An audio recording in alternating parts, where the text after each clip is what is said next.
Hey guys, I want to do just a really quick video on goal setting. So I've been on the phone with a lot of you this morning, just setting some fresh new goals for from now up until Christmas. So basically the way that we work at Rev when you first start, and if you've been here for a long time, it won't have been quite the same then. There would have been a few things that were different, but we go through our consultation process, which is basically just to ensure that we are a good fit for each other. We get clear on what your goals actually are, and we sort of help you come up with some really good goals that would actually mean something to you, and make you feel pretty good. And from there we have what's called a strategy session. So a strategy session is basically just to put the things in place so that you can achieve what you say you want. So the reason we have a strategy session and how I like to do them is just to be straight up, blunt and honest with you about if you want to, let's use an example. Say I wanted to, from now until Christmas, what have we got, 19 weeks till Christmas, I want to be able to run 10k without stopping, I want to lose 10 kg, I want to be able to go on my bike for an hour and feeling strong and fit the whole time. Okay, so say they were my 3 goals. The strategy around that, obviously, if I'm wanting to run 10k, well, I need to build running into my weekly program, don't I? So I have to do that, and I have to ensure that that running is going to build me up to 10k. So basically every week I would have to be adding some distance on, and to ensure that by Christmas Day I'm running 10k. To lose weight, you know that we preach and constantly say that this comes down to your food. Now that doesn't mean that that's entirely true. Exercise is going to help you lose weight, but what we don't want people thinking is that they are coming here and exercising and then they can eat whatever the hell they want. Okay, so the nutrition side of things is 100% going to be about whether you lose weight or not. Okay, so coming here, you can come here 5 days a week and you can still not lose any weight. Okay, you can push hard in the gym and you can still not lose any weight, because in your head you'll be wanting to eat more, so you'll consume more calories.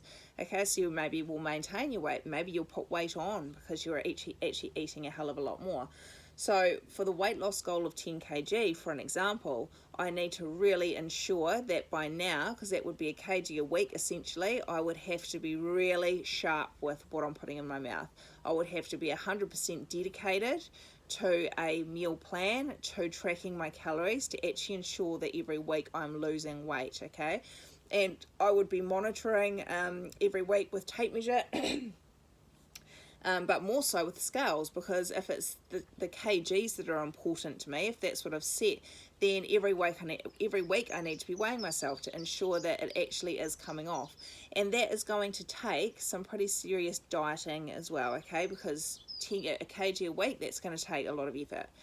And to be able to ride on my bike comfortably for an hour, for example, that would be turning up to the sessions and ensuring that I am pushing hard at each session. Okay, so ensuring that I am essentially turning up and doing the work. Okay, so that one's probably fairly easy, because for most of us we find that is the easy part, turning up, doing the work. We like exercise.